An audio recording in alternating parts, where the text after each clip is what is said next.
Boa noite a todos e todas. Hoje, 12 de maio de 2025, nós vamos continuar na sequência que estamos tratando da questão de como a sociedade se organiza em torno de alguns temas escolhidos por ela. Tudo tem trazido a questão da micro e necropolítica. Emerson nos trouxe a organização da saúde pública e da medicina. Arlete tem nos trazido isso. Segunda-feira que vem ela vai estar aqui conosco sobre redução de danos. E eu, algumas reflexões a respeito de guerras drogas e dependência química. E hoje, para variar um pouco, nós vamos começar com um vídeo que eu selecionei e que eu espero que vocês gostem. É um vídeo muito curtinho, muito pequeno, mas que eu espero que seja bastante esclarecedor para todos. Peraí.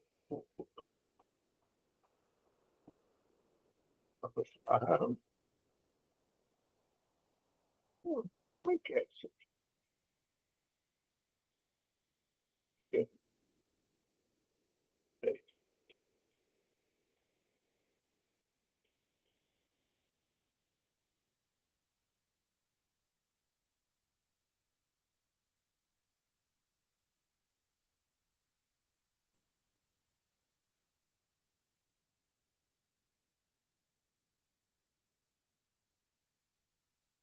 Estou fazendo confusão. The only excitement in their lives comes in high summer when the marula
trees are in full fruit.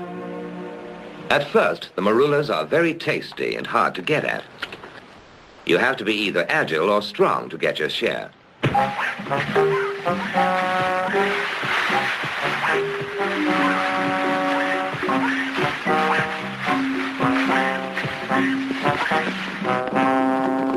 But after a few weeks, the marulas get overripe and they start dropping from the trees. Then all the animals wade in and gorge themselves on the rotting fruit.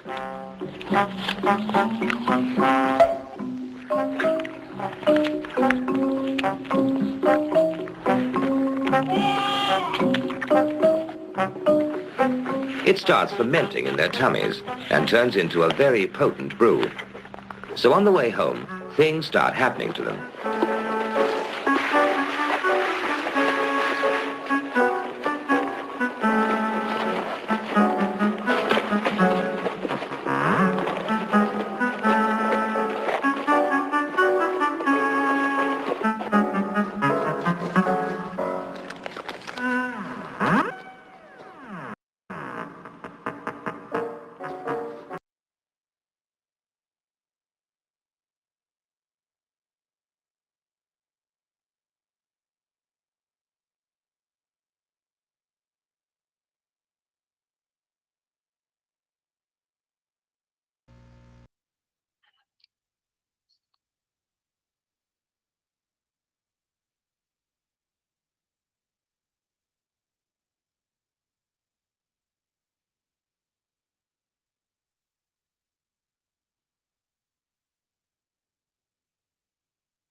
Bem, pessoal, me escutam?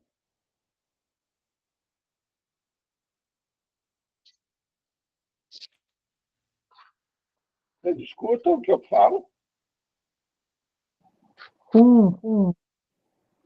Sim, agora sim. Agora sim. Então, vocês compreendem o que está acontecendo nesse vídeo? Sim, os bichinhos comeram umas frutinhas e ficaram de Então, porre, de ressaca. essa frutinha chama-se amarula.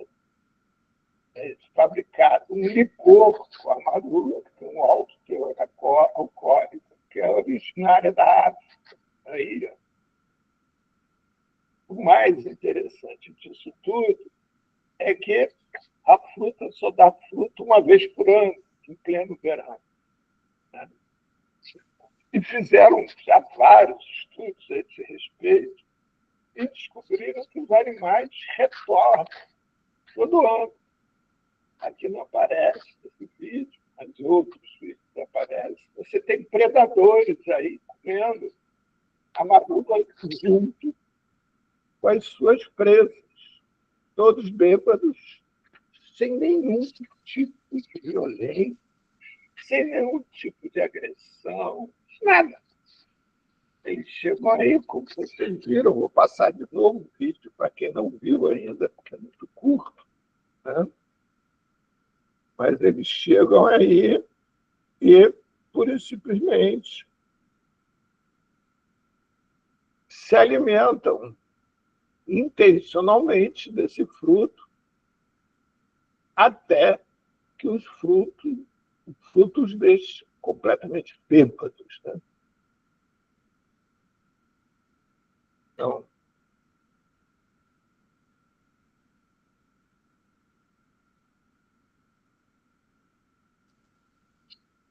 olha lá. Esse é o início, né? Quando só os macacos conseguem pegar. Os frutos ainda estão lá em cima da árvore. Aí os elefantes balançam as árvores. E aí as frutas se espalham pelo chão.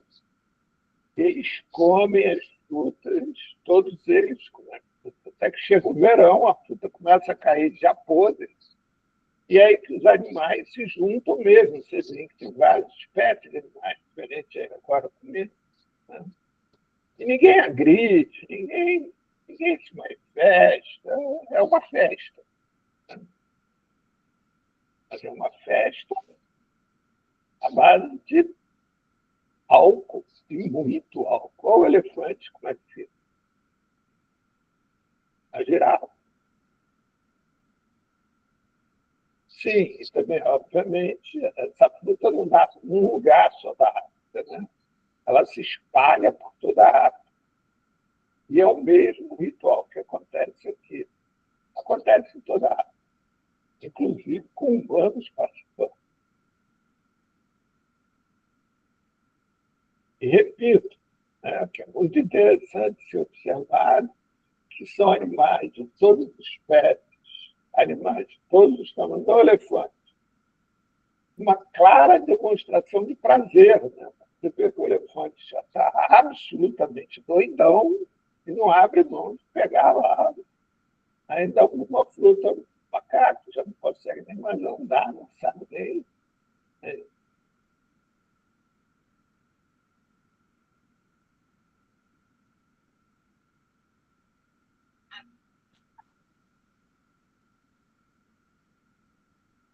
Isso tudo acontece sob o símbolo do prazer. Não tem nenhuma outra justificativa para que todos eles se juntem e se exponham, inclusive, de uma maneira muito grande, né? Porque se aparece um predador aí mal intencionado, ele tem almoço, janta, tudo aí.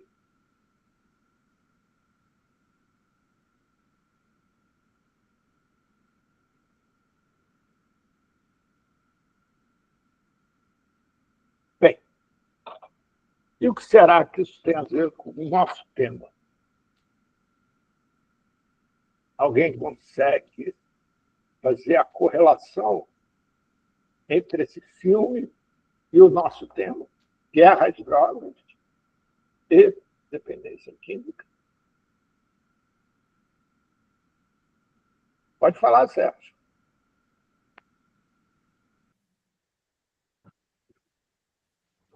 Bem, boa noite a todos e todas e todos e todos e todos e tais. É o seguinte, boa noite. Isso aí demonstra essa característica animal. Nós, seres humanos, somos animais também, né? Animais racionais, mas animais também. Um certo instinto de busca de prazer que nós temos é algo que é próprio da natureza, dos animais buscarem a embriaguez, a perda de sentidos, que, ao mesmo tempo, é um relaxamento, é uma perda de controle natural, é um relaxamento muscular também. Nós buscamos esse alívio, esse amparo que traz essas substâncias. Mas, ao mesmo tempo, esse que é um estudo do behaviorismo, né, do comportamentalismo, né, é um estudo que ignora essa capacidade racional do ser humano, né? Essa característica do ser humano que é de pensar, e até esse mistério do ser humano, que é a vontade de potência, a vontade maior, a possibilidade de evolução, de poder melhorar-se em todos os sentidos, né? E aí você fica com aquela dubiedade, né? O que é realmente verdadeiro? Se é esse lado animalesco do ser humano, esse lado animal, se é essa característica racional que ele também tem. Então, isso aí é uma pergunta que eu faço, é uma questão que se abre também, né? Até que ponto nós somos regidos pelos instintos do animal humano? Até que ponto nós podemos racionalizar e pensar nas coisas que usamos, que fazemos, como agimos, enfim. Onde é que está aí? Onde é que está a verdade? Onde é que está a realidade das coisas, né? É isso. Mas alguém tem algum comentário a fazer, além desse do Sérgio?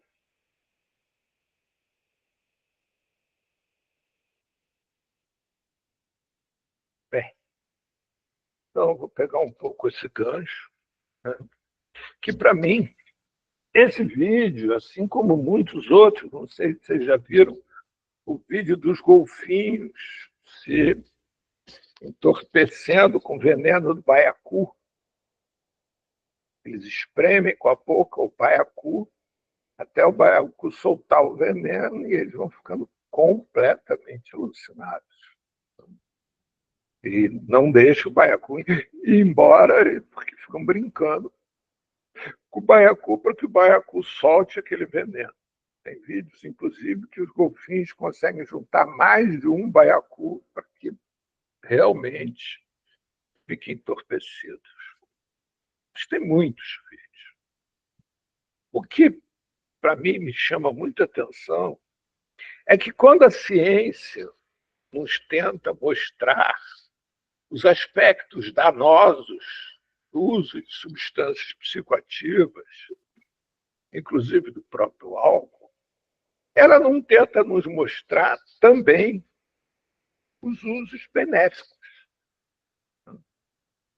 Eu vou contar uma passagem real que aconteceu comigo e que marcou o resto da minha vida. Eu estudava num colégio de padre do Rio de Janeiro, o Colégio São Bento, onde tinha um reitor que era uma pessoa muito respeitada, era Dom Lourenço. Um cara muito respeitado, um cara, inclusive, conhecido como uma pessoa sisuda. Mas ele tinha uma característica: a porta da sala dele estava sempre aberta. E qualquer um podia entrar a qualquer momento na sala dele, contanto que a porta estivesse aberta, né? Porque quando alguém entrava, fechava a porta, e conversar com ele. E como eu comecei a estudar lá no São Bento aos 10 anos de idade, ele se transformou em um amigo meu. onde eu ia conversar. Ele era médico, pediatra, e eu conversava sobre muitas coisas com ele. Por exemplo, foi o primeiro adulto com quem eu conversei a respeito de relação sexual.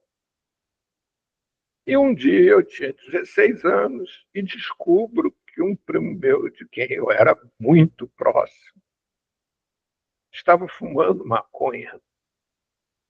E eu fiquei assustadíssimo com ele, com o fato de meu primo estar fumando maconha. E no dia seguinte fui correndo conversar com o meu Lourenço. E eu, como sempre, falo muito, né? E naquela época falava muito mais. Parecia que tinham botado uma pilha atômica em mim, porque eu falava sem parar. E me sento de frente da mesa do Dom Lourenço. E Dom Lourenço usava batina preta, né? Sentava numa cadeira com espaldarras, costas, né? Que eram altas, toda preta, só que o rosto dele era muito branco, ele era uma pessoa muito branca. Então sobressaía muito aquele rosto dele. Me marcou muito aquela imagem do rosto dele. Marcou muito por causa de inúmeras conversas que a gente teve. Bem, passado mais. Aí eu falando e falando, e de repente Dom Lourenço se vira do lado, assim, com a cadeira dele, que era giratória, e vai a aquela geladeira de bar, né, pequenininha, eu esqueci o nome agora. Né? Vai na geladeira, abre a portinha da geladeira, tira dentro da geladeira um copo. Depois começa a encher o copo de gelo. E tira de dentro da geladeira também uma garrafa de uísque e começa a encher o copo com a garrafa de uísque, até encher o copo, guardar o copo, o uísque lá dentro. E eu conversando com ele, perplexo com a cena, e cada vez falava mais, né? E cada vez o papagaio estava mais solto. E ele tomando uísque lentamente, conversando comigo lentamente. Até que eu calei a boca. Ele olhou para mim e falou assim: Paulo, sabe qual é o grande problema da droga? Que ela é muito boa. É fácil de começar e muito difícil de sair. Você vê, eu, por exemplo, todo dia antes de dormir, eu tenho que passar por aqui e tomar meu copo de uísque. Eu posso sair, posso estar na missa, posso estar fazendo qualquer coisa agora. Todo dia antes de dormir, eu venho aqui e tomo meu copo de uísque. Sento aqui e fico tomando meu copo de uísque lentamente, um único copo, até me sentir relaxado e voltar para a minha cela. Cela é o quarto onde os padres dormem no mosteiro. E aquilo nunca mais me saiu da cabeça. Eu passei a ter muita atenção, mas muita atenção, com tudo aquilo que eu inicio na vida, com medo de me tornar dependente, com medo de ser tão bom, que eu não consigo depois parar. E essa é a grande questão da droga. E a grande questão da gente quando lida com o usuário de droga. Seja ela qual for. Seja droga legal, ilegal, comida, seja exercício físico, tudo aquilo que entorpeça o humano. Tudo aquilo que ele faça de uma forma onde ele não quer continuar fazendo, mas não consegue parar. Né? Se transforme numa adição para ele. Porque as pessoas só falam do aspecto ruim, ninguém conversa com ele sobre o aspecto prazeroso daquilo que ele faz, para ver se é possível se descobrir uma outra forma onde ele tenha o mesmo prazer e, a partir daí, ele não precise usar aquilo que ele usa para fazer e para ter prazer. Que normalmente, quando a gente faz uma coisa só, aquilo acaba de ficar dando problemas, fazendo mal. Né? como eu sempre digo, se nós não bebermos água, morremos. Se bebermos água demais, morremos também. Tem uma determinada medida. Como tudo na vida, tem uma determinada medida. Eu, por exemplo, quando eu bebo muito uma noite, eu tomo 2 chopps e uma dose de cachaça. Para mim é muito. Mas tem gente que não, tem gente que consegue beber uma caixa de cachaça, de cerveja, uma noite. Tem gente, eu já vi várias pessoas tomarem sozinho uma garrafa de cachaça, levantar e sair andando. É uma coisa individual, cada um tem sua medida, mas cada um tem o seu prazer. E aí, qual é o prazer que um indivíduo pode ter? E esse prazer não é único. Não é porque eu tenho um prazer ao tomar 2 chopps e uma cachaça que o outro vai ter um prazer de tomar 2 chopps e uma cachaça. Não sei se vocês sabem, foi feita uma pesquisa, inclusive pelo grupo do Bruce, sobre determinados tipos de drogas. Maconha e cocaína, em especial, que são as mais usadas no mundo inteiro. Sabe o que eles descobriram? Que o efeito sobre o indivíduo, né, o efeito orgânico é o mesmo, mas o efeito do entorpecimento é completamente diferente e varia de acordo com a cultura. Pois não, Edna? Varia de acordo com a cultura. Né? O que quer dizer isso? Que é o seguinte: vai uma pessoa fumar maconha a primeira vez, aí a pessoa fuma maconha a primeira vez. Aí quem deu o cigarro de maconha para essa pessoa fumar, né, o atraiu dizendo que maconha era muito bom, porque maconha dava uma certa coceira nos lábios. Bem, e aí o outro fica fumando maconha. E aquele que induziu, ou aquele que apresentou, né, para o usuário, para o novo usuário, fica perguntando: ei, teus lábios estão coçando? Não. Ah, então não bateu. Teus lábios estão coçando? Não. Ah, então não bateu. E é engraçado, porque assim acontece muitas vezes, das pessoas têm uma série de outros efeitos. Ficar com sono, ficar se sentindo tonto, baixar a pressão, seja lá o que for. Mas aquilo tudo não é o efeito da maconha. O efeito da maconha é se os lábios, por exemplo, coçarem. E é muito interessante você pegar isso, quando você pega esse mapa que eles fizeram, né? E estudar esse mapa, inserindo isso na cultura de cada lugar, onde fique claro o que cada cultura consegue, né?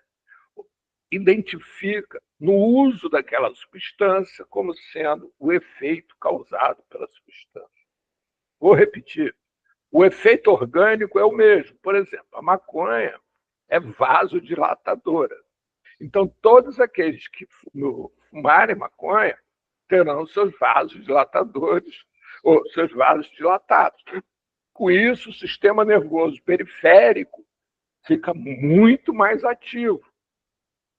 Teoricamente, é isso que queria dizer, quer dizer o seguinte: você vai sentir mais frio sob o efeito da maconha do que sem o efeito da maconha. Ou você vai sentir mais calor sob o efeito da maconha do que não o efeito da maconha. Ou você vai sentir o carinho com mais prazer. Ou você vai sentir, tem até uma linguagem própria para isso, a tal da larica, né? Você vai sentir mais fome do que sem a maconha. E é por aí que tem uma série de coisas, por causa do efeito vasodilatador. Agora, como cada um sente essa dilatação, se é uma coisa prazerosa, se é temerosa, se é assim, ou se é assado, como cada um sente, se vai fazer a pressão com vasos, a dilatação dos vasos, a pressão vai cair muito, vai dar tonteira, ou seja lá o que for, isso é outra. E a identificação da droga e o efeito que ela causa, não o efeito orgânico, está totalmente ligado com a cultura e com aquele que introduz a droga. É interessante quando a gente olha esses animais, né? E daqui a pouco eu vou repassar o vídeo para quem chegou e ainda não viu o vídeo, mas quando a gente olha esses animais e vê esses animais se entorpecendo, e a gente para pensar, mas caramba, né? Vejam só, é uma vez por ano que acontece da árvore dar o fruto. E é dessa vez por ano que os animais vão para lá e comem para se entorpecerem. Então, é ali que está exatamente o lugar de estar no mundo para eles, né? O lugar onde eles podem se identificar nesse processo como um todo. Então, quanto à questão do racional, não racional, essa é uma teoria, Sérgio, que está caindo por terra, né? Porque, assim, se identificava a nossa razão, a nossa capacidade de razão, por causa da nossa possibilidade de construir ferramentas que nos ajudassem nas nossas atribuições, ou por desenvolvermos atividades em grupo, ou por desenvolvermos meios de comunicação próprios, ou seja, atividades intencionais. E o que se percebe cada vez mais é que inúmeros animais contêm linguagem própria, atividades em grupo, constroem ferramentas, são absolutamente criativos. O que quer dizer que nós não somos os únicos seres a habitarmos essa terra com essa possibilidade de escolher o que quer fazer e como quer fazer. Pois não, Sérgio?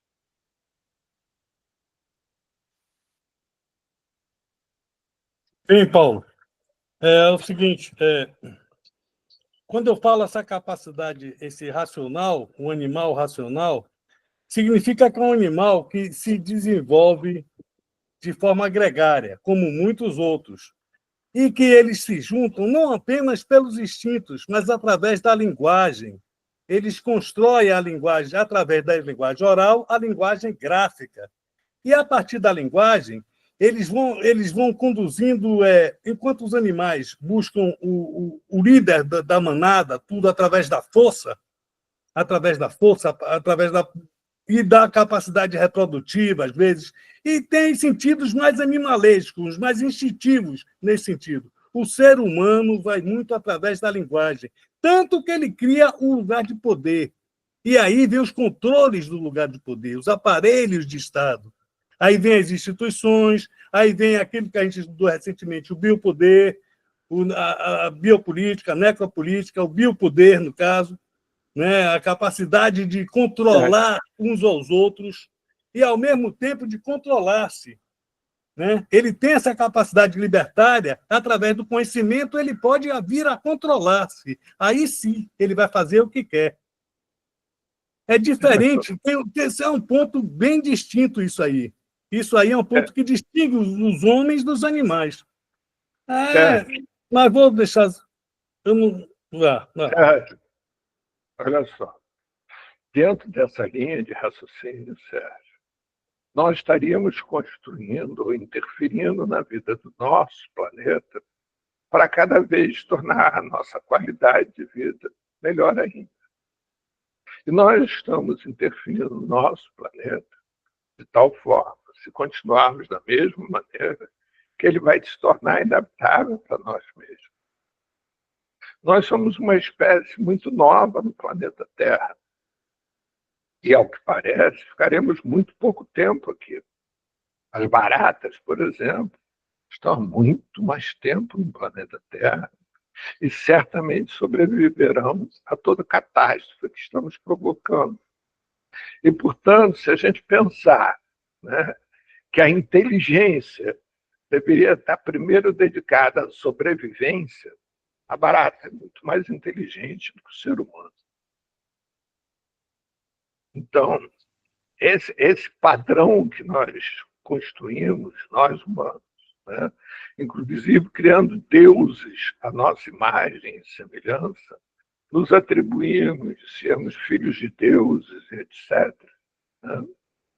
É um padrão que serve ao mesmo propósito de todos os outros. É um padrão que serve para esconder a nossa fragilidade. Muitos atribuem essa nossa capacidade que nós temos de construir coisas como aviões, etc., por sermos a espécie mais frágil do planeta. Nenhuma outra espécie, a cria, fica dependente dos seus progenitores tanto tempo quanto a espécie humana. Mas nós somos a espécie mais frágil. Tudo agora, só que a destruição planetária, a vida, a condição, a qualidade de vida se tornando cada vez mais pior, é em razão da nossa sede de poder, sede de controle. É Sérgio, isso, é daí que vem essa questão da biopolítica e necropolítica, que interfere Sérgio, nessa coisa da dependência de drogas. Sérgio, então, eu Desse estou consumo de drogas, desculpa. do consumo de drogas, Sérgio.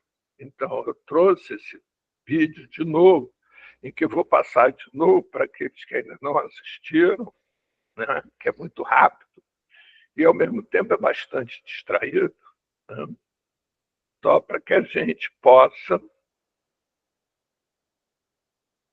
retomar todo mundo ao mesmo ponto, estar todo mundo no mesmo lugar.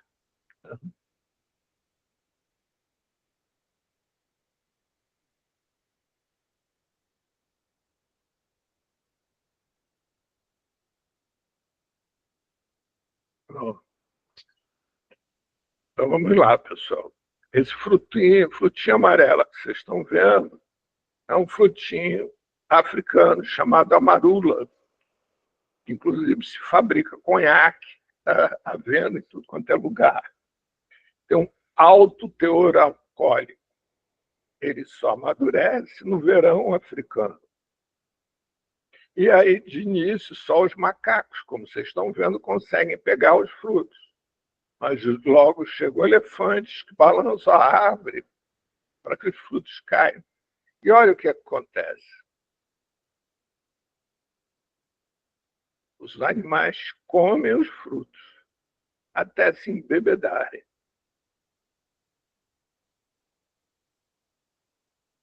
Olha o elefante. E é interessante tudo isso, porque,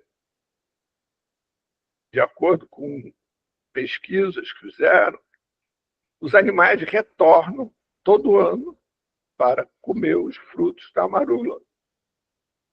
Tem outros vídeos que vocês vão encontrar na internet que vocês veem predadores comendo esse fruto e ficando doidões, bêbados, alcoolizados, junto com as suas presas. E não existe nenhuma violência, não existe nenhuma agressividade, nada. Só existe essa festa coletiva, né? Bacanal coletivo. Bem, então, o que eu estava querendo, a intenção de passar esse vídeo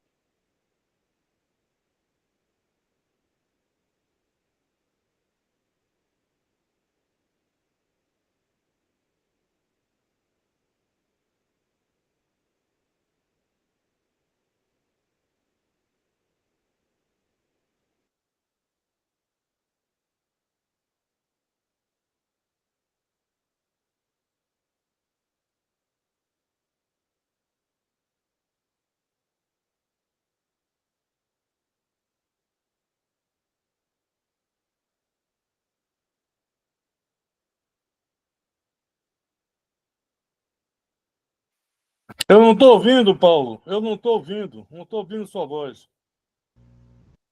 Pronto, obrigado, Sérgio.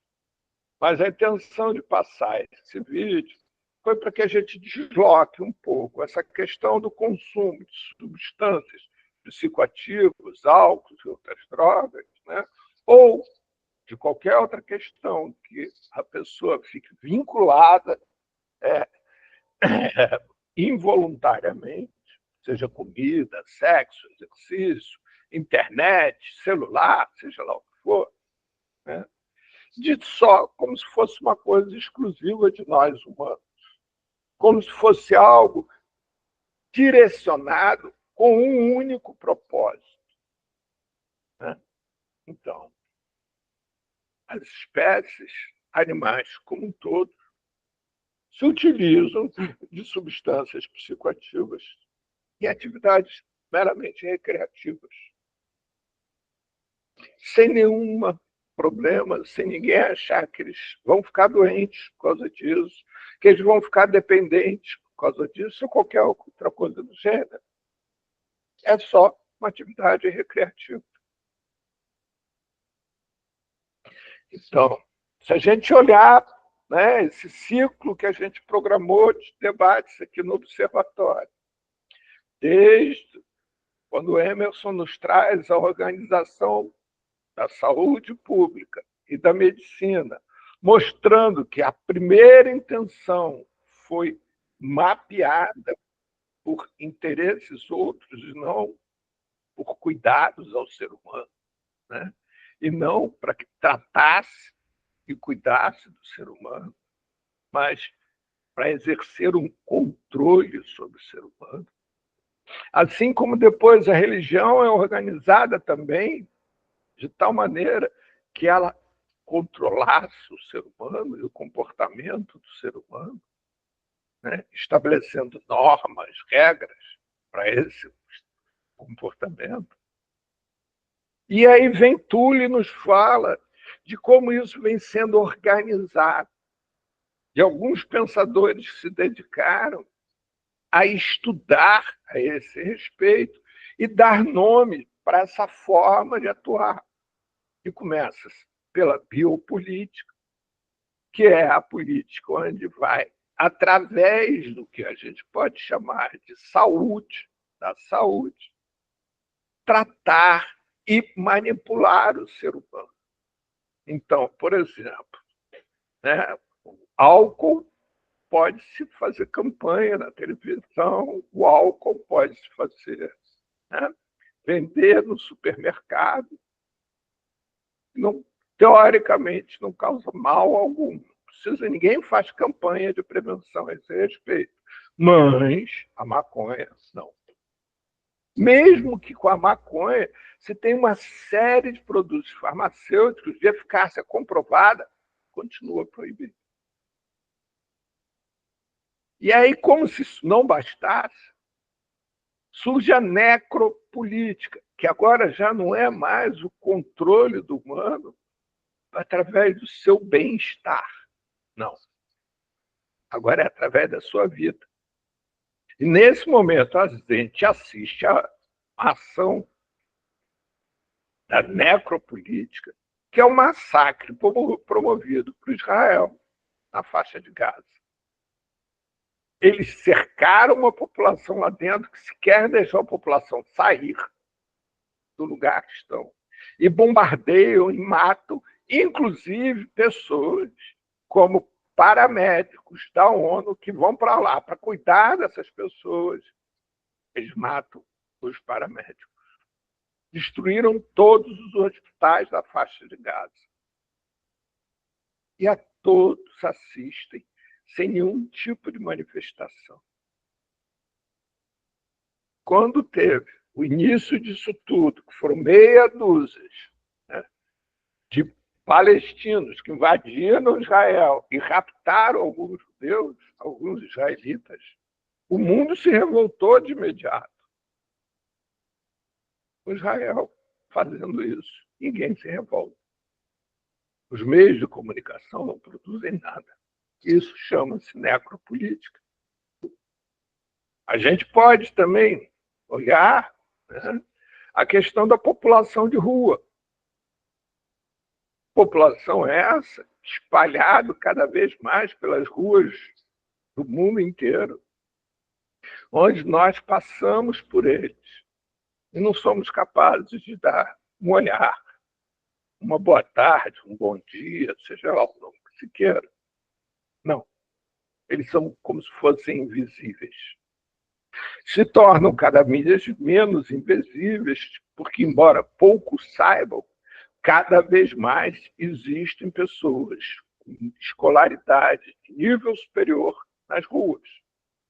Então, todos aqueles valores antes estabelecidos como se fossem os valores que determinavam um sujeito ser população de rua, ou seja, alguém que tivesse algum hábito proibido, como, por exemplo, consumir droga ou bebida alcoólica, alguém que não tivesse capacidade para trabalhar, falta de escolaridade, ou qualquer coisa do gênero, tudo isso está acabando. Se encontra nas ruas médicos, engenheiros, advogados, etc, etc. Hoje, vou dar um exemplo para vocês, né? O país que mais tem população de rua é os Estados Unidos, percentualmente falando. O estado da Califórnia, que tem o dobro do PIB brasileiro, tem mais do que o dobro de população de rua do que o Brasil, numericamente falando. O segundo lugar é a União Europeia.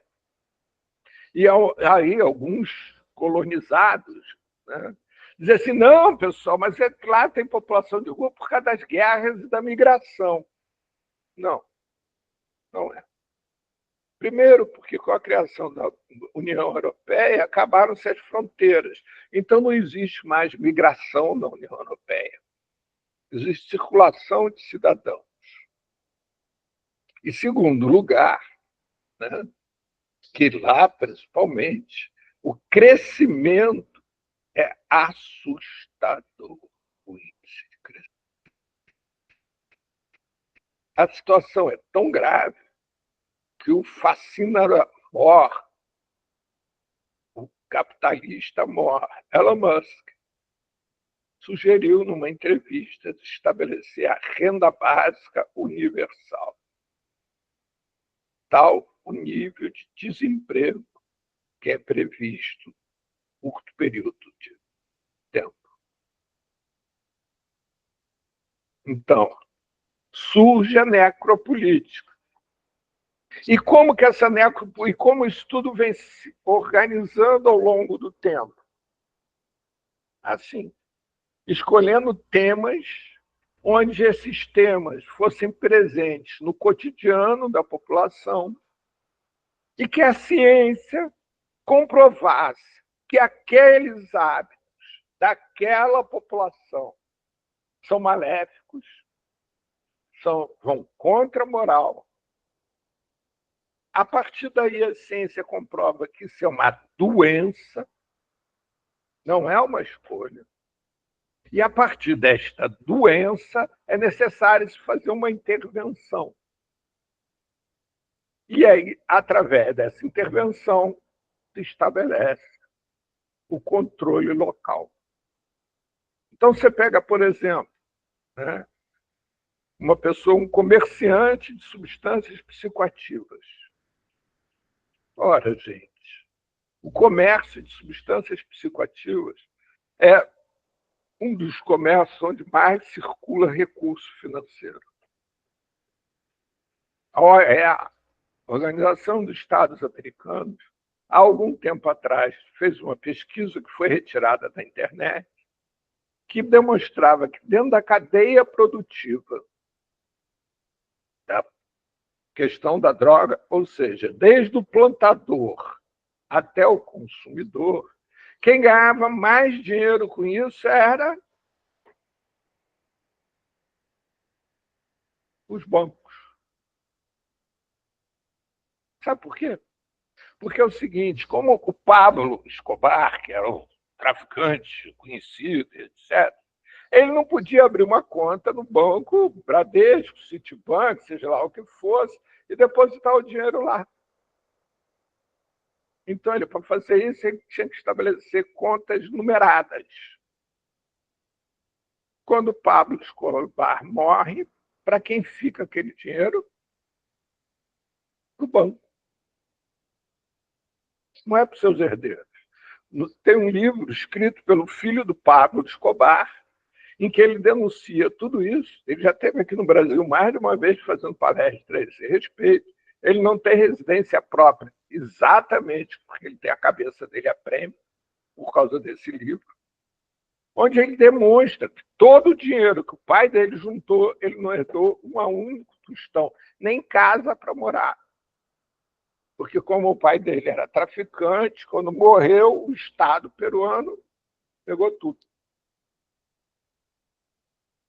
Mas, prosseguindo nisso, a pessoa que tem a capacidade de estabelecer uma liderança dentro de uma comunidade, a ponto de superar todos os outros líderes da comunidade e estabelecer regras, estabelecer possibilidades de vida ali dentro,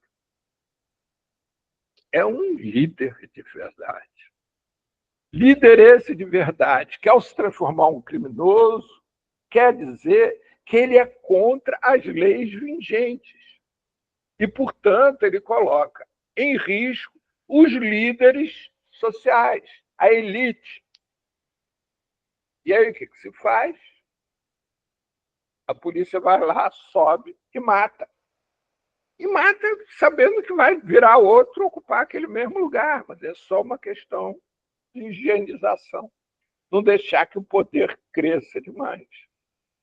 Vocês viram agora que teve o Trump mandou uma comissão para o Brasil de segurança para negociar com o governo Lula a questão do Comando Vermelho e dos amigos que já estão atuando nos Estados Unidos.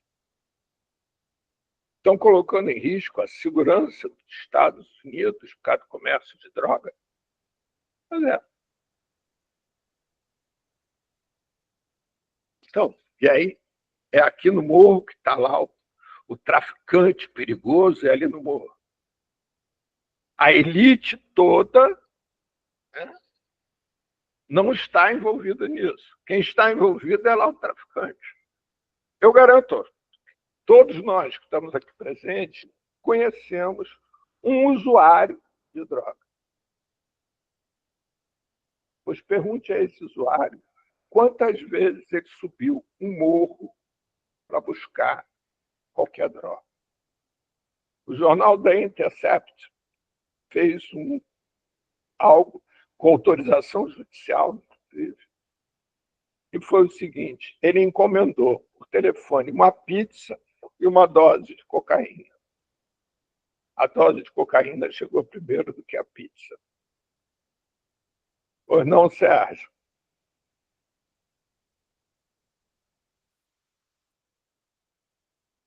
Eu pergunto para você, Paulo. Você leu o texto de Henrique Carneiro? Eu texto várias vezes já. Você leu? É claro. Eu conheci Henrique Carneiro até numa conferência, conheci também numa convenção lá, no encontro, conversando lá no encontro também. É o seguinte, esse processo de proibicionismo, do proibicionismo, da proibição da classificação de drogas em lícitas e ilícitas, né, foi bem fomentado por esse controle social. A biopolítica voltada para o controle através da saúde proibiu determinadas drogas e liberou outras. E aí o que é que acontece? Existe todo um processo, toda uma historicidade, uma evolução histórica dentro desse controle social que envolve as substâncias psicoativas. E isso que talvez diferencie, talvez não, isso diferencia do consumo natural, instintivo dos animais. E que foi também um consumo natural, instintivo dos seres humanos durante a história, até o século XVII, onde começou esse controle através das substâncias, no processo de higienismo, para limpar os bêbados, eliminar os drogados, eliminar os doidos, nesse sentido. E aí se pegou a substância psicoativa como a causadora desses males. E aí fez esse processo. Então, isso aí, como você está falando mesmo, esse uso de substância psicoativa, ele nada mais é do que uma desculpa, um motivo para que fosse exercida a biopolítica e a necropolítica, em último caso, na condição de que o povo não obedeça às determinações, às regras, às leis impostas pelo poder, né? Eu estou colocando isso não como uma afirmação só. Eu quero o seu comentário a respeito disso.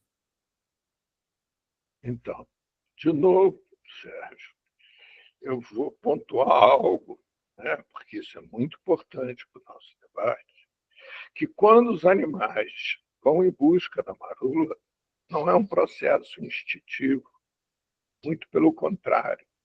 O elefante balança intencionalmente a árvore para que o fruto caia.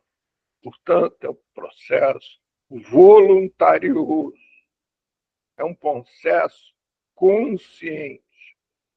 Ele não está passando por ali e descobre casualmente a marula no chão. Não, ele se dirige àquela árvore, balança a árvore para que o fruto caia, para que ele coma e fique bêbado. Não é consciente, é passado hereditariamente isso aí. Há muitos séculos que os elefantes fazem isso, que os macacos fazem isso. Sérgio, essa eu estou tentando falar, eu vou te falar, essa teoria de que os animais não têm vontade, que os animais não têm capacidade de se organizar, é algo que cada vez é mais superado. E isso é muito importante para a gente, Sérgio, porque o que eu estou querendo colocar é que, assim, o processo de entorpecimento desses animais é intencional, não é involuntário, não é instintivo, não, é intencional, visto que nem todos os elefantes vão comer a marula, nem todos os elefantes voltam para comer a marula, nem todos os macacos ou qualquer outra coisa do gênero. Alguns escolhem ir lá, alguns escolhem voltar. Isso é muito importante que fique pontuado, porque senão parece que isso é algo que ele não sabe o que está fazendo. Não, ele sabe, ele quer. Então, isso é um dado, né? O outro dado que eu estou tentando colocar hoje aqui é porque, não sei se vocês se lembram, hoje o nosso debate funciona em torno da questão como acolher os adictos. Então, e para acolher o adicto, é necessário que se entenda quem é essa figura social do adicto, ou do viciado, ou do dependente químico, ou do dependente emocional, seja lá o nome que se queira dar. É fundamental que nós compreendamos que esse lugar social ocupado por eles é o lugar social escolhido pelas elites, assim como é o mesmo lugar social ocupado por um gênio, como fosse Einstein, né? Porque, assim, certamente Einstein não foi o indivíduo mais inteligente que já existiu na humanidade. Não. Foi um indivíduo muito inteligente que usou essa inteligência de uma forma adequada para a elite.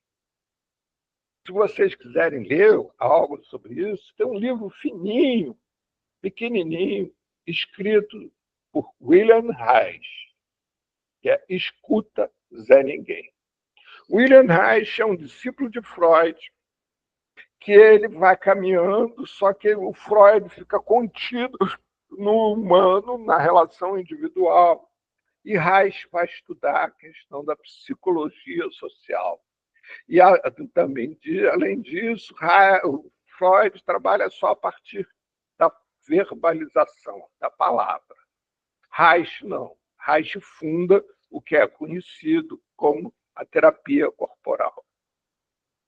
E aí todo lugar que ele passa, ele é expulso exatamente porque ele começa a trabalhar em cima da questão da voluntariedade, ou seja, que nós, humanos, temos a capacidade de escolha. E essa capacidade de escolha passa por todos os lugares. E nós somos dirigidos e comandados por nosso prazer. Já Freud falava o oposto. Freud falava que nós vivíamos fugindo da dor. Não.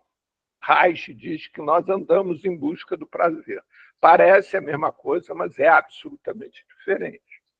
E Reich vai para os Estados Unidos e chega nos Estados Unidos, ele sai da Rússia e vai para os Estados Unidos. E quando chega nos Estados Unidos, ele é preso pelo macartismo e morre na prisão. E na prisão, ele escreve esse livro, Escuta Zé Ninguém, que é ele mesmo, ele conversando com ele mesmo. E aí ele, famoso, um cientista célebre, e etc., que conversa com esse homem que naquele momento se sente um fracassado, jogado dentro de uma prisão, onde ninguém ia visitá-lo, com medo de também receberem a pecha do marcatismo, né? E ficar lá preso também. É um livro muito interessante. E tem uma frase que eu, durante muitos anos, usei na minha mesa, que é: o gênio é marca de um produto que está à venda. Ou seja, quando alguém chegava para mim, dando aquela ideia mirabolante, resolvendo tudo, eu mostrava aquela frase. Normalmente as pessoas viravam as costas e iam embora puto da vida. Por que é isso? Gênio é marca de um produto que está à venda. Gênio é aquele que, ao usar a sua capacidade criativa, usa em benefício do que a elite considera como sendo produtivo. Porque, se não é produtivo para a elite, ele é ou marginalizado, seja adoecido, discriminado, etc., ou criminalizado, que é o caso do traficante. E por que é o caso do traficante? E por que é escolhida a substância psicoativa para fazer todo esse processo em torno dela? Por que, por exemplo, não é escolhido o açúcar, que mata muito mais do que qualquer substância psicoativa? De novo, eu vou citar um exemplo para vocês. Eu moro num edifício, né, que é um edifício de classe média alta, aqui no Rio de Janeiro, num bairro chamado Cosme Velho, que é um bairro considerado como um bairro mais, uma população mais de intelectuais, vamos dizer. Que isso vai acontecendo ao longo dos anos. Eu tenho esse apartamento já há 40 e não sei quantos anos, e ao longo dos anos isso foi se transformando assim. Bem, e aí esse prédio que eu moro é muito grande, tem 110 apartamentos. E tem um grupo de zap aqui dos moradores do prédio. E colocaram lá na portaria do prédio uma série de geladeirazinhas vendendo produtos. São todos aqueles produtos que ninguém deveria ser vendido. Coca-Cola, refrigerantes, bebidas alcoólicas, alimentos superprocessados, ou com muito açúcar, balas, sorvetes, coisas do gênero. E vem na portaria. Todos que entram no prédio passam por ali necessariamente. E eu, nesse grupo de zap, me manifestei dizendo que achava um absurdo, porque enquanto todo mundo está fazendo campanha contra a obesidade infantil, etc., e todos aqueles alimentos ali expostos eram alimentos que contribuíam para a saúde, para que a saúde fique muito ruim. Rapaz, não teve uma única pessoa na lista dos 110 apartamentos. Aqui moram médicos, etc, etc. Ninguém que concordasse comigo. Aí, pouco tempo depois, eu passo na mesma portaria e tem uma criança chorando aos berros que queria um sorvete, e o pai não queria dar um sorvete de jeito nenhum, que estava na hora, não lembro mais se era almoçar ou jantar e tal, não sei o quê, e só depois que ele comesse. E as crianças aos prantos, fazendo maior escândalo. Aí eu olhei para o pai e falei assim, rapaz, por que você, porque ele é novo, né?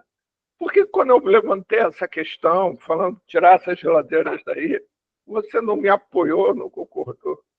Porque eu gosto de beber e aqui fica mais perto para eu comprar. Entendeu? É isso. Depois eu ainda propus de tirar essas geladeiras dali da portaria, botar na garagem, no fundo da garagem, escondido. Porra, foi pior ainda. E quando eu levantei a questão das crianças, a resposta foi: cada um que cuide dos seus.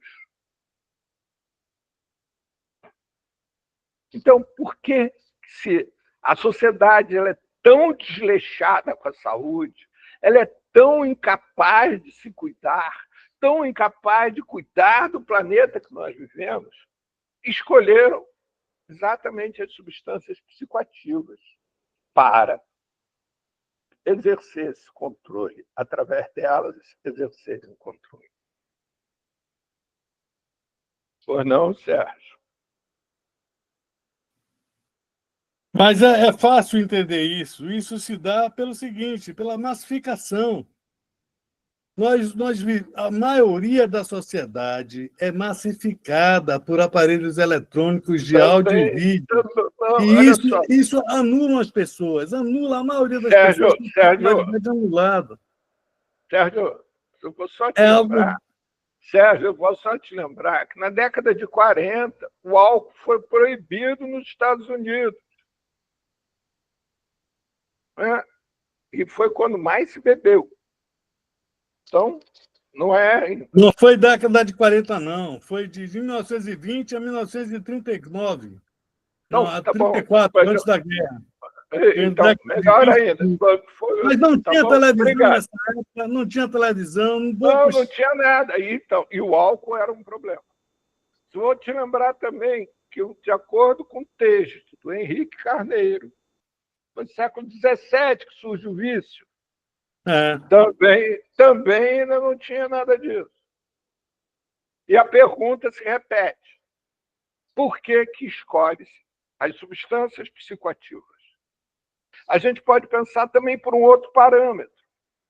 Quais são as duas profissões mais execradas entre todas as que nós conhecemos? Quando vocês querem xingar alguém muito firmemente, vocês xingam como?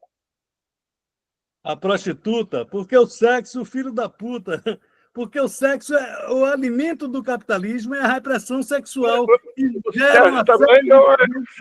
Sérgio, então vamos lá, voltar à mesma pergunta, cara. Por que o alimento do capitalismo é o sexual? Eu estou dando um passo atrás, cara. Eu estou tentando o tempo todo dar um passo atrás. Então, vamos voltar. Por que quando você quer xingar alguém, você fala assim: fulano, você é um palhaço. Para evitar o riso, a alegria, a delicadeza, esse tipo de Sérgio, coisa. se você continuar falando, os outros ficam mudos, Sérgio. Dá espaço para os outros participarem também. Olha só. Então, é, de novo, isso é um estudo de William Reich. Né? É o seguinte: são elementos libertadores. Como nós, humanos, dedicamos nossa vida à busca ao prazer, se eu comando o seu prazer, você fica meu escravo. Então, se eu proíbo o prazer, você fica meu escravo. Qual é a melhor maneira de dominação da mulher, então? Proibir ela de ter o orgasmo, a monogamia. Ela fica escrava do seu marido, do seu homem. Até porque, se ela não tiver orgasmo com ele, é por incapacidade dela. Não, não é ele. Ele está sempre certo. É a incapacidade dela. E se ela quiser mais do que ele, é porque ela é ninfomaníaca. O homem não. Se o homem quiser trepar muito, ele é machão. A mulher é doente. É a mesma coisa as drogas. As drogas libertam. Sob efeito das drogas, das substâncias psicoativas, você perde o controle da atuação social. E aí, corre o risco de falar coisas que não podem ser faladas. Que normalmente as pessoas falam com isso. Normalmente, os usuários compulsivos de substâncias psicoativas são agentes denunciadores. E são excluídos exatamente porque o que eles falam, as questões que eles trazem, ninguém quer escutar. Isso acontece comigo até hoje. Por isso que É eu sou verdade, Sérgio. me classifico como um e já estou acostumado a ser um marginal. Isso, Sérgio. Mas você poderia aprender a escutar também. Então, de novo, né? Voltando, a escolha da substância psicoativa como sendo a ferramenta para exercer o controle não foi só pelo aspecto da violência, não. Foi pelo aspecto da subjetividade. É um recado que diga assim: não perca o controle de você mesmo. Obedeça cegamente o que lhe mandarem fazer, aos hábitos, aos bons costumes. Por isso, quando vocês veem, por exemplo, né, quem mais consome drogas? A elite ou a população de rua? A elite. Ninguém está preocupado com isso. Vocês já repararam? Não existe nenhum programa de prevenção, de acolhimento do usuário de substâncias psicoativas da elite. Existe um estudo patrocinado pela Unesco que demonstra que o espaço onde existe maior consumo, comércio e circulação de substâncias psicoativas são as escolas brasileiras. E quanto maior o poder aquisitivo das pessoas que frequentam as escolas, maior a circulação.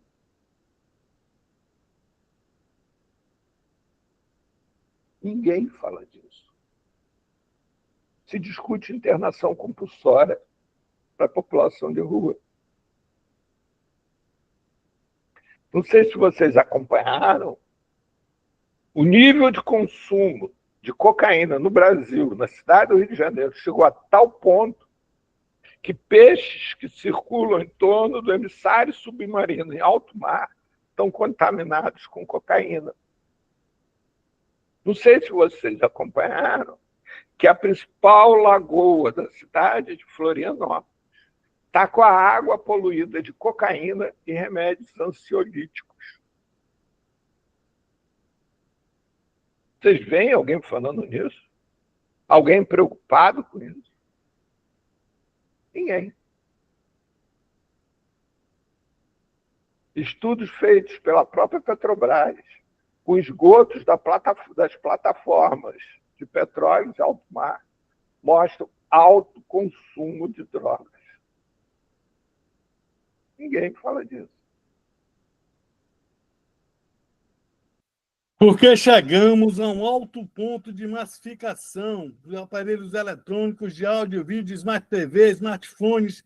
Tudo isso está alienando o povo de uma maneira brutal. Sérgio, Pouca gente dá sua opinião, pouca gente conversa, pouca gente diz com o que é que sente. Sérgio, obrigado, Sérgio. Mas, de novo, você está partindo para a resposta pronta, certo? Não, não é. Porque muito se conversa sobre a questão da população de rua, contando mentiras, inclusive, que elas consomem muita droga, muita substância psicoativa, o que não consome. E, de novo, né, assim, o uso de substâncias psicoativas sempre existiu na humanidade. Então, nenhum desses argumentos estão presentes. As redes sociais não têm nada a ver com isso. Nunca se conversou sobre isso, em época nenhuma. Vou contar um outro fato para vocês, que poucos aqui devem conhecer, se é que alguém conhece. Né? Durante a Guerra do Vietnã,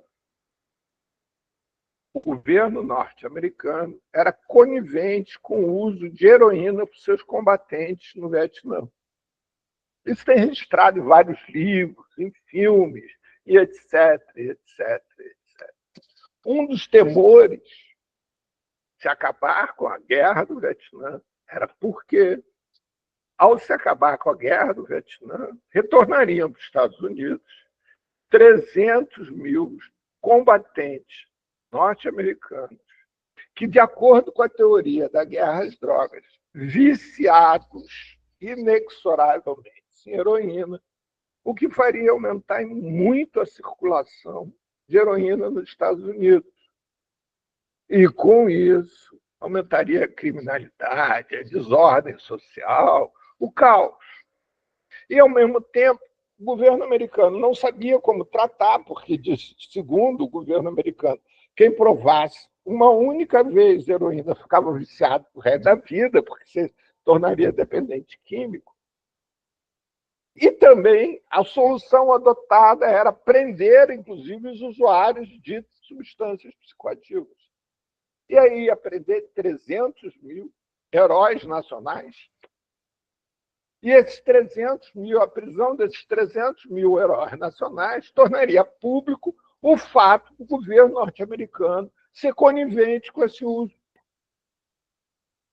Bem, mas a guerra do Vietnã acaba, até porque os norte-americanos são expulsos do Vietnã. Os 300 mil voltam para os Estados Unidos. E como a história conta, nada acontece. Não tem nenhuma desordem social, não tem nenhum caos, nada. O tempo passou e nada aconteceu. E aí o governo norte-americano separa 100 mil fichas de ex-combatentes norte-americanos que se declararam voluntariamente usuários costumeiros compulsivos de heroína. Bruce faz parte desse grupo, eles são separados em grupo, e o Bruce coordena um grupo desses. Eles entram em contato com um a um desses 100 mil usuários de heroína. E a pergunta é, e aí, o que aconteceu? Você continua usando heroína?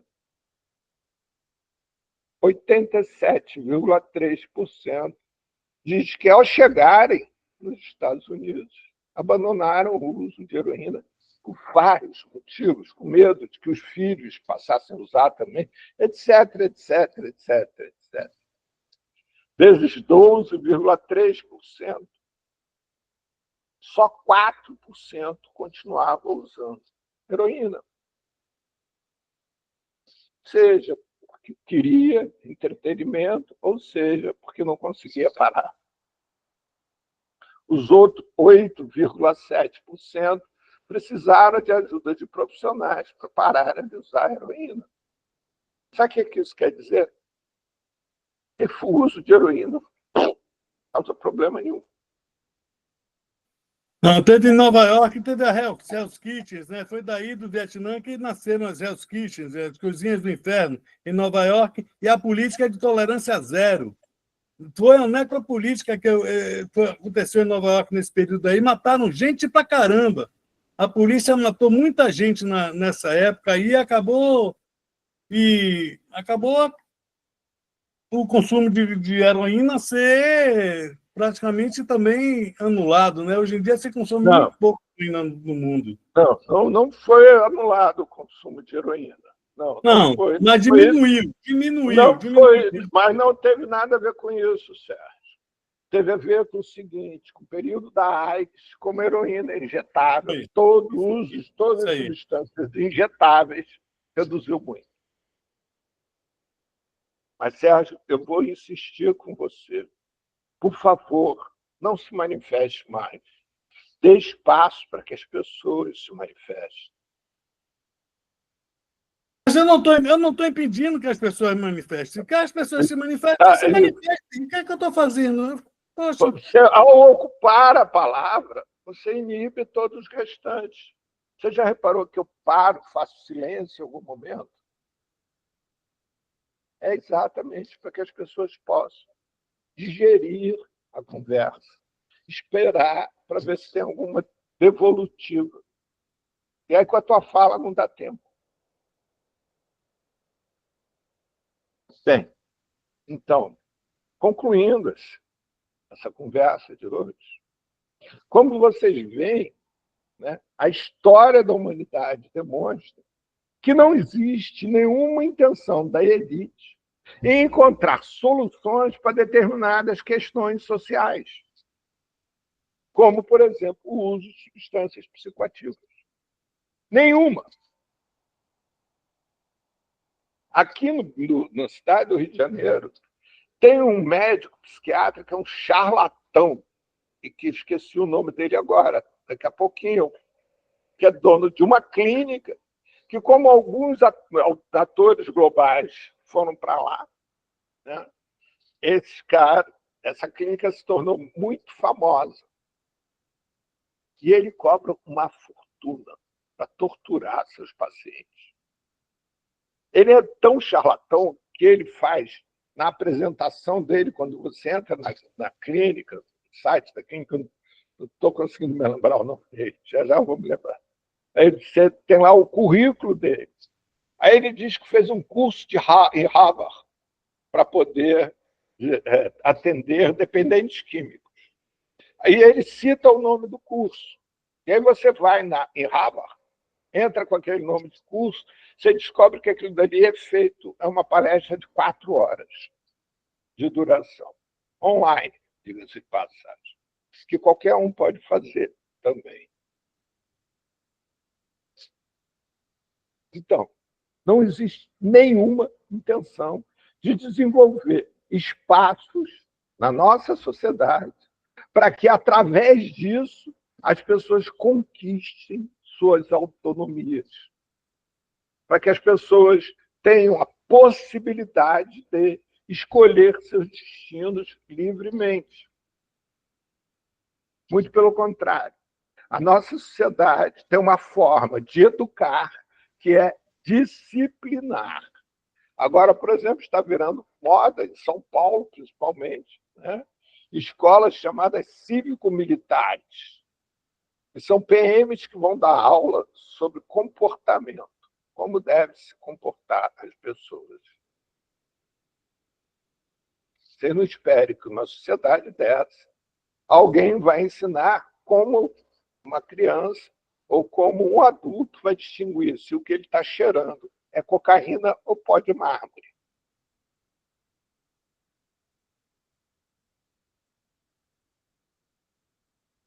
Vou ficar esperando as perguntas de todos que não sejam do Sérgio.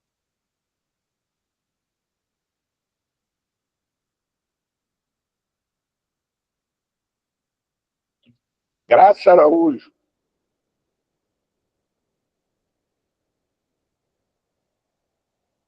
Edna Gurgel. Não, Edna com certeza tem alguma coisa para falar.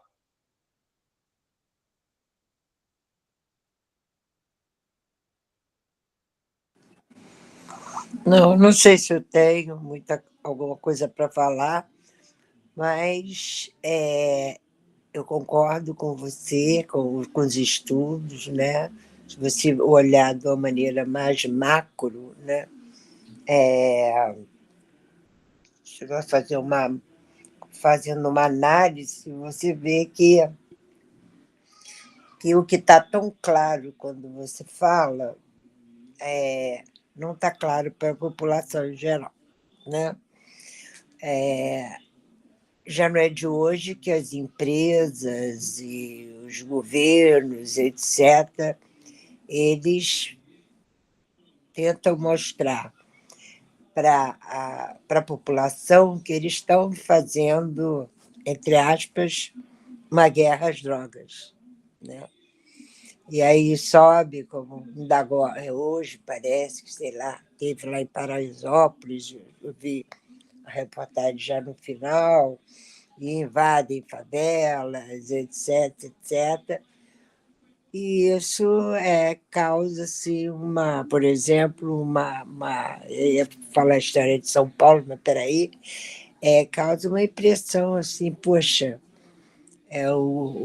os governos estão se movimentando para acabar com a criminalidade, com drogado, né, como falam, com drogado, etc.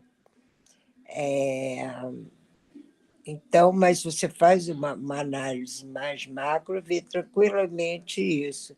E quando você fala das escolas cívico-militares, cara, sem brincadeira nenhuma, nós que vivemos a época da ditadura, caramba, nem naquela época tinha os colégios militares, mas não tinha essa história de cívico. O que é isso, gente? Que é inacreditável. Tinha a matéria Educação Moral e Cívica, MC, tinha muito isso, o ASPB também, Sim, mas você Organização tinha, Social e Política Brasileira.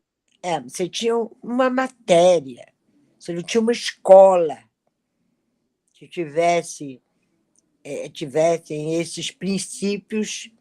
Eu estou falando assim de uma maneira leviana, que não via nenhum projeto pedagógico ainda dessas escolas, mas o nome já dá para assustar muito nós que vivemos a época da ditadura, né? E de repente, talvez até seja bem aceito lá em São Paulo. Por quê? Porque existe uma falha, né? Eu acho que fazendo um paralelo com a meu Deus, com esses centros de recuperação aí de drogados, né? Comunidades terapêuticas. Comunidades terapêuticas, eu acho que é isso, né? Quer dizer, houve um grande ato, né, na política de cuidado a pessoas que faziam uso abusivo de substâncias, assim como de transtornos mentais, etc. E a comunidade terapêutica entrou pesado. E eu acho que a escola é a mesma coisa, né? De repente, poxa, essas escolas estão ruins e tal, vou botar meus filhos numa escola cívico-militar. E daqui um pouquinho, como é que vão sair, né? Saírem esses alunos. Por outro lado, existe um movimento enorme em termos de estímulo à criatividade, à inovação, etc. E há um mês atrás saiu que o Brasil, né, não estava bem constituído, né, nesse ranking de inovação. Os alunos saíam do nível médio, né? Então, assim, existe umas ambivalências, né, muito estranha mesmo. É isso. Ângela Rosa Maria. Sim, boa noite. Ângela Rosária. Pois então, tá difícil, né, essa situação aí de drogas. Eu perdi tantas pessoas, eu me entristece até esse tema, mas a gente tem que acompanhar a evolução dos assuntos, né? Eu perdi parentes, perdi amigos, perdi namorado, perdi pelo esse uso indevido, né, descontrolado, pessoas que estavam descontroladas, né? É difícil mesmo esse tema, viu? Mas tudo faz parte de consumo, né? Ângela, mas a gente não pode esquecer, Ângela, que se ele consumia algo descontrolado, é como você mesmo disse, era porque ele estava descontrolado. Não era a droga que o levou ao descontrole, muito pelo contrário. O descontrole dele que o levou a consumir a droga descontroladamente.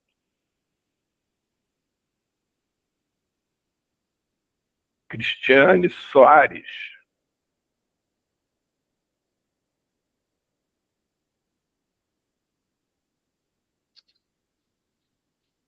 Tabacou? A droga é enriquecedora para quem vende, né? Para alguns só, para outros não. Tabacou?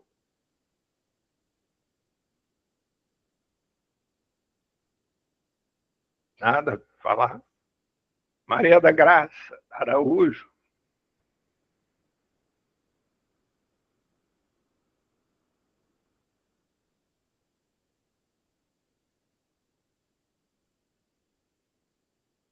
Gente, ninguém tem nada a comentar. Ei, Paulo, boa noite. Fala lá, Esther.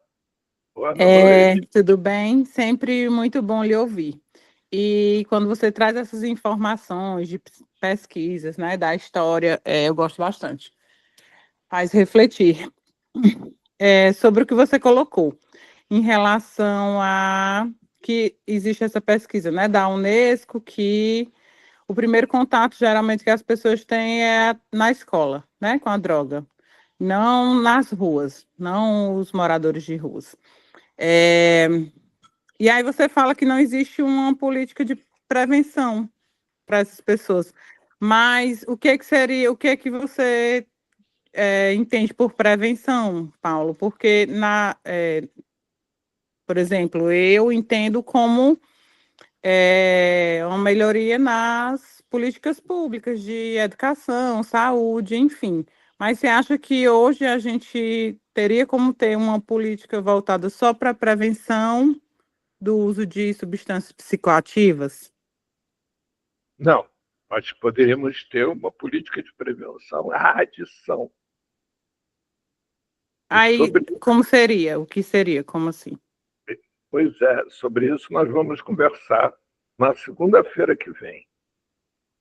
Porque isso é um tema maior ainda do que a gente vem tratando aqui, porque agora a gente começa a entrar não mais no que está posto, mas a gente começa a entrar, a partir de agora, na possibilidade de discutir o que não está posto.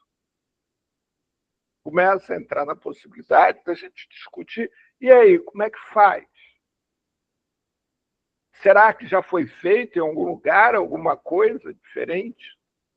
Quais são os resultados disso? Você tem algum bom exemplo, Paulo, para nos trazer? Muitos. Você tem muitos? Muitos.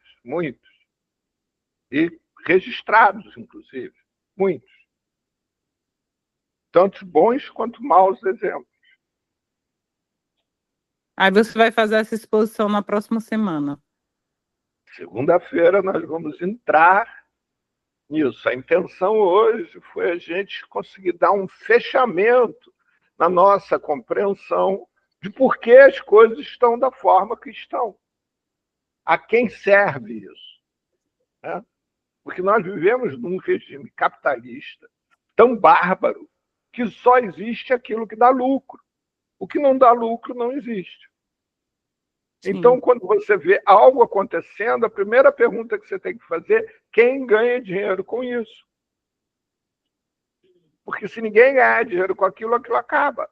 E se der prejuízo, aí que acaba mais rápido ainda. E, Paulo, está aberto agora, né? A reformulação do PLANAD, né? Que é o Plano Nacional de Políticas sobre Drogas.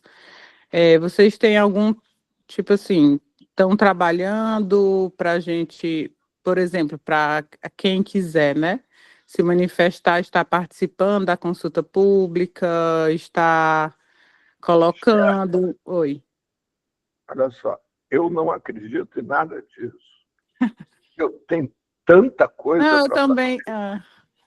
Eu não acredito em nenhuma dessa coisa de Pronat, de coisa do gênero. Eu, sinceramente, não acredito. Entendeu? Porque, assim, as ações que necessitariam, precisariam ser feitas, são ações evidentes que todos já conhecem e que não são feitas porque não existe interesse algum. Então, vou te dar um exemplo simples, né? O ano passado teve na Alemanha a Copa de Futebol UEFA, que são as seleções da própria União Europeia disputando o título de melhor seleção. Isso foi acontecendo na Alemanha. Nos dias anteriores e durante a Copa do Mundo, essa Copa da UEFA, a polícia alemã foi para a televisão fazer campanha pedindo que os torcedores usassem maconha e não bebessem chopp. Reduziu absurdamente o índice de violência na Alemanha. Então, isso foi público. Vou repetir. A polícia alemã foi para a televisão fazer campanha solicitando aos torcedores que usassem maconha e não chopp, que é a bebida alemã.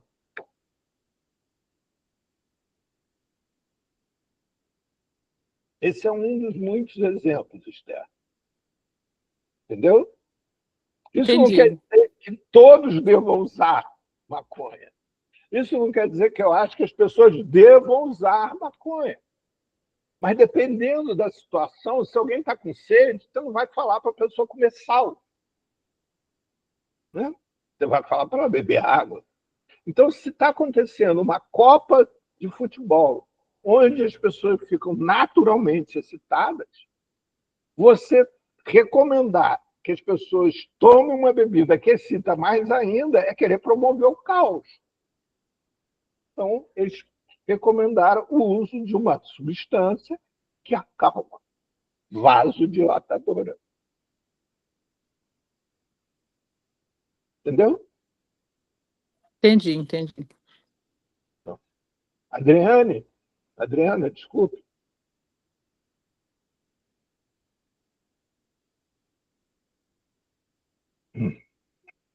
Oi, boa noite. Estão conseguindo me ouvir? Perfeitamente. Eu estou ouvindo um pouquinho de cada coisa e algumas coisas me interessam falar muito em prevenção. Ok. A prevenção à violência é para matar preto, pobre e pessoas de favelado. Né? Porque quem lucra com o tráfico, com tudo isso, não é quem está usando. Né? É quem está vendendo, quem está lá, quem está para cima disso. Eu acho que a gente tem que pensar muito em promover políticas de ajuda para quem já usa. A gente vai trabalhar a redução de dano de cada indivíduo de acordo do que aquela droga está trazendo para o corpo dela. Ela está vivendo o quê? Ela está vivendo aquela sensação de prazer naquele momento. As pessoas marginalizam tanto as coisas que nunca pararam para escutar uma pessoa que passou a usar droga ou cocaína porque teve um problema emocional, porque teve um luto, porque não teve uma escuta, né? E cada um tem suas histórias. Então a gente não vai... Eu não estou, gente, quando eu falo muito isso, as pessoas falam, você está incentivando o uso da droga. Não estou incentivando. Eu acho que nós, enquanto seres humanos, temos que aprender a observar e entender como está a vida daquele indivíduo antes da gente poder dizer que ele é um marginal, que ele é uma pessoa assim, assado, né? Cada pessoa que usa uma droga, que usa um álcool, ela tem uma sensação diferente do que aquele momento, o que aquela emoção está representando para ela. Eu acho que, enquanto profissional, enquanto ajudante, como a gente vai fazer? A gente vai trabalhar o que pode dentro do quadro de cada um. Eu fico escutando tanta coisa que um dia desse estava conversando com um amigo meu, né? Eu falei para ele, hoje em dia a gente tem até que ter cuidado que a gente fala da saúde mental, que parece que as pessoas estão indo para um lado que eu não sei o que as pessoas estão pensando, né? Parece que o pessoal da Contra-Reforma está tudo no serviço, né? Estou falando assim, não estou falando de uma forma geral, certas coisas que a gente escuta de alguns colegas, de algumas pessoas. Eu já vi um profissional falando que o cracudo não é isso, é ladrão. Gente, o cracudo não é ladrão. E eu posso dizer que eu passei, né? Eu tive um momento indo trabalhar, com fone no ouvido, eu atravessei rápido, eu trabalho à noite, e meu celular caiu. Aí quando eu voltei pro buraco da estação, eu vou ser breve porque para não atrapalhar outras pessoas. O rapaz, a cracuda sinalizando de que era o telefone, o rapaz segurando ela pelo braço e ela tentando me devolver. Aí eu falei, calma, larga o braço dela, ela não tá roubando, ela realmente viu eu passando. Uma cracuda, uma mulher negra, e a mulher que ele queria dar, o meu telefone era uma mulher branquinha que passou. Aí eu pedi licença, peguei o telefone e apertei a senha. Então, gente, usuário de droga não é bandido, cracudo não é ladrão, nem vou falar nem cracudo, usuário de crack. Eles têm nome, eles são seres humanos, são pessoas. Então, nós que vamos trabalhar, nós que gostamos dessa área, que abraçamos essa causa, jamais podemos marginalizar as pessoas. Não podemos marginalizar e olhar para isso como uma forma ruim. São pessoas que estão, sim, tem muitos que não conseguem segurar a onda, exatamente, vão parar a situação de rua, tem muitos, sim, que a família tenta e não consegue, mas aí isso é nossa ajuda. Como a gente vai fazer para ajudar até aquela família? Não ficar falando, estou na rua porque sou safado, porque tem casa, tem tudo. Não, gente, estão precisando de apoio. Vamos puxar lá atrás o que levou eles a usar droga. Não foi uma sensação de prazer, uma sensação momentânea, uma ondinha, cada um começou de uma forma. Desculpa. E eu creio também que muitos entraram até com dor. E tem muitos mesmo que naquele momento de sofrimento não soube lidar com o que passou. Eu falo isso porque eu passei por um luto. Eu passei por um luto a fazer 4 anos esse ano. E na rede que eu trabalhava, eu tive profissionais que abraçaram a minha causa. Porque será que naquele momento eu saberia lidar? Eu na época, eu passei a beber mais. Eu não usei droga, eu não fumei maconha. Mas na época, eu passei a beber mais. E era o conforto que eu tinha naquele momento. Então, a gente tem que ter muito cuidado como a gente vê as coisas, como a gente até entende as coisas, porque se a gente entender as coisas de um lado contrário, deturbado, a gente não vai desenvolver um trabalho, a gente não vai olhar o próximo com carisma, a gente não vai ter um bom olhar para se trabalhar, né? A gente não vai olhar para aquele próximo ali, você vai ver um jovem drogado, e o rebelde, seja lá a área que você trabalhe, você sempre vai ter que ter um cuidado de lidar com aquele indivíduo, seja na psiquiatria, seja com o menor infrator, seja consultório na rua, a gente vai ter que sempre olhar para aquele ali, lembrando, ter uma família, aquele jovem tem uma família, minha família tem uma história, aquele jovem tem uma história, vamos escutar ele. Vamos até ver onde ele se perdeu para esse erro não entrar na nossa casa também. As pessoas estão... Eu sinto que tem pessoas que acham que as coisas vão melhorar quando matar os usuários de crack. Quando matar os moradores de rua, quando eliminar eles da sociedade, mas não é assim. Vamos entrar naquela história, vamos ver até onde a gente está podendo entrar, dentro da individualidade de cada um, porque antigamente eu achava que a redução de danos, todo mundo saía limpo. Se aquele indivíduo consegue usar a droga dele, a maconha dele, consegue trabalhar, sustentar seu vício, e não trazer dano para ele é um cara que está vivendo a vida dele, ninguém tem nada a ver com isso. E até aqueles que estão lá embaixo, estão no fundo do poço, onde a gente pode entrar como o próximo aí para trabalhar. Gente, nosso trabalho... Oi. É só que nosso horário já acabou. Desculpa.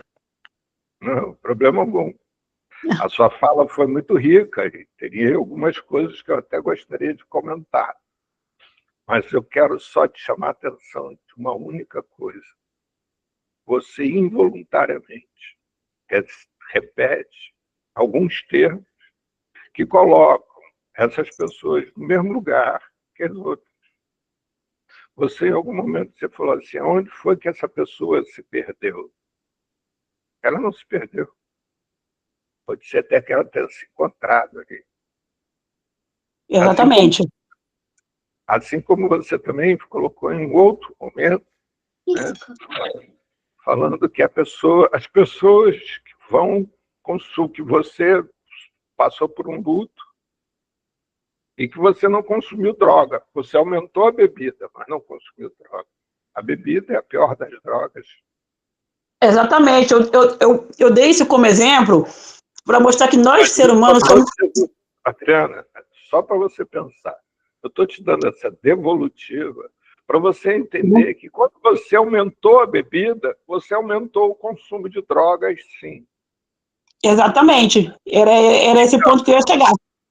Isso. Então, mas você afirma espontaneamente que você não consumiu droga, só aumentou a bebida.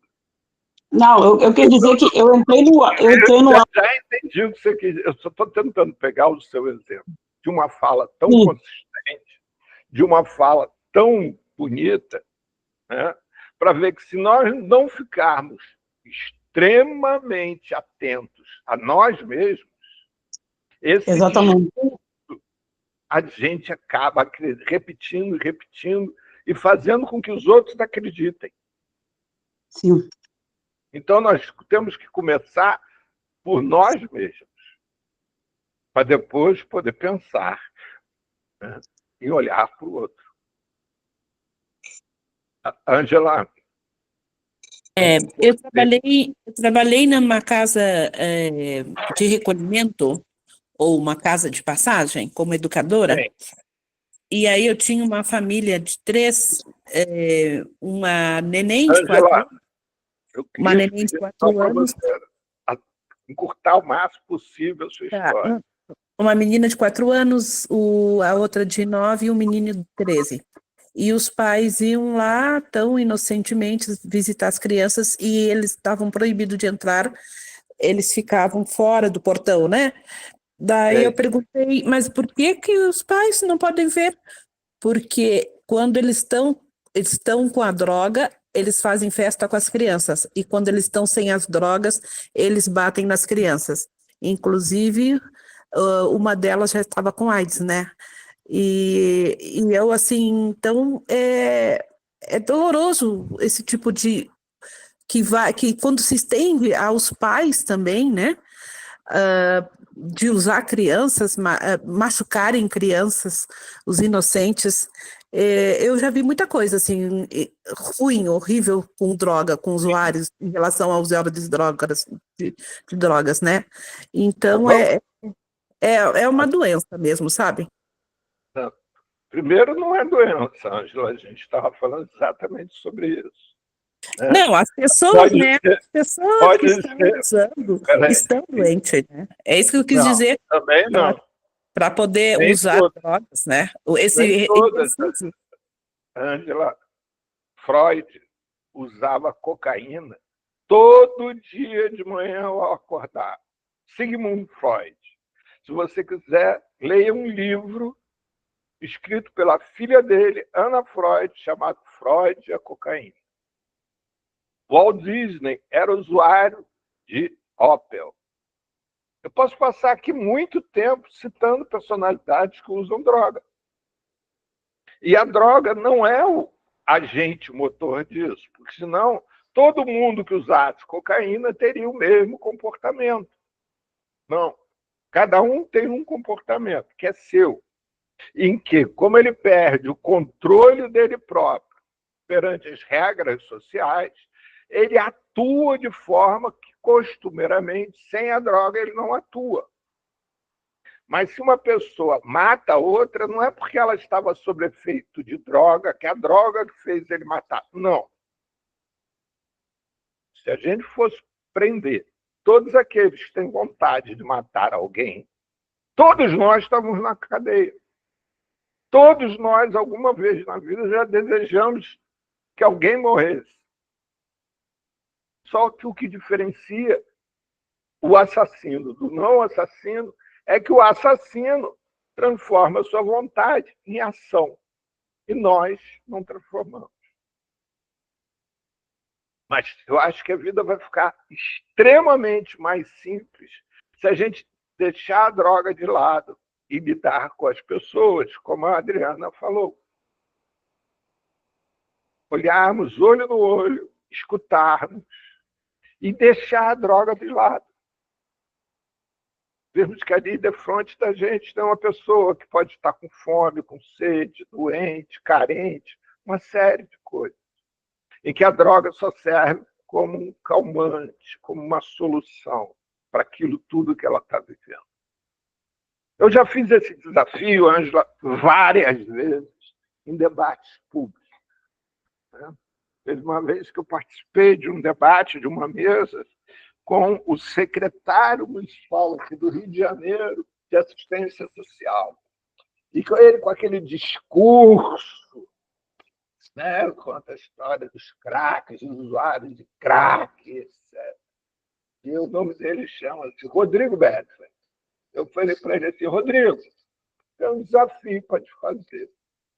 Nós dois levantamos agora, tiramos os sapatos, só ficamos de camisa e calça, deixamos todos os documentos aqui, dinheiro aqui, e vamos sair nós dois para a rua. A gente volta aqui daqui a 10 dias. E aí a gente continua essa conversa. Vamos ver qual dos nós dois não vai estar chamando o craque de meu bem. Sabe o que ele fez? Levantou da mesa e foi embora. É isso. O psiquiatra que eu falei que é um charlatão chama-se Jorge Jaber, que eu também já participei de mesa com ele. A mesma coisa. Entendeu? Então, assim, a gente olhar para o indivíduo, né, que ele tem um hábito, que é uma decorrência de vida, não é uma necessidade de vida, é uma decorrência da vida dele. Se ele puder repensar a vida dele, ele vai repensar os hábitos. De acordo com pesquisas universais, normalmente, população de rua, só 16% é usuária de substâncias psicoativas. E é fácil entender. Sabe? Porque para se consumir substância psicoativa precisa de dinheiro, que não tem na rua. Além disso, quando alguém consome uma substância psicoativa, ela fica com o seu sistema defensivo muito prejudicado. E eles são alvo de muita violência. Principalmente você, mulher. Você sabia que você, na rua, como mulher, você tem que se tornar feia e fedorenta para que não atraia o teu estuprador da noite? Pois é. Você vê que essa mulher, se ela usar crack, ela vai ficar absolutamente exposta.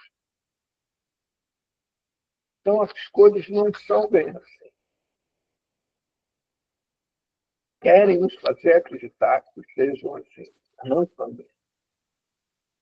As pessoas que estão na rua são produto desse sistema social que nós vivemos, absolutamente injusto, discriminatório, que é necessário que se tenha uma reserva de massa nas ruas para que eles possam servir a outros propósitos. É o Lumpen proletariado. Pensando, né, que população de rua é aquele que não tem aonde morar, que come o que lhe dá. Né? O morador de rua mais famoso que nós conhecemos chama-se Jesus Cristo. Eu estou falando isso para vocês perceberem que sempre existiu os excluídos sociais. Sempre. Não é algo da modernidade, não é algo da atualidade, ele sempre. Jesus Cristo teve a sorte de alguns poderem acreditar que ele é filho de Deus. Mas morreu na cruz porque ele defendia o direito de todos. A população escolheu 2 ladrões para salvar e levou ele para a cruz, com ele carregando as cruzes nas costas, com a espinha, com a coroa de espinho na cabeça, para sofrer.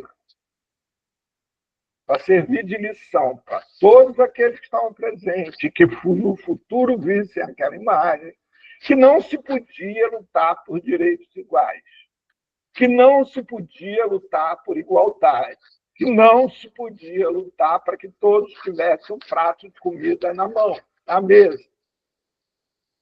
Não. Tinha que se lutar pelos deuses, pelos dízimos e etc. Essa é a sua compreensão, caro Paulo. Mas essa questão aí é bem polêmica, viu? Jesus foi tantos que eu não. Então, a partir daí, segunda-feira que vem, nós teremos conosco Arlete falando sobre redução de danos. Espero vocês para continuarmos essa conversa sobre essa perspectiva. E na outra segunda-feira teremos Túlio Santos nos trazendo aquele texto que eu postei dele, eu vou repostar, sobre internação involuntária. Tá bom? Forte abraço para todos, uma boa noite. Boa noite. Muito obrigado. Boa noite. Vocês. Boa noite. Boa noite.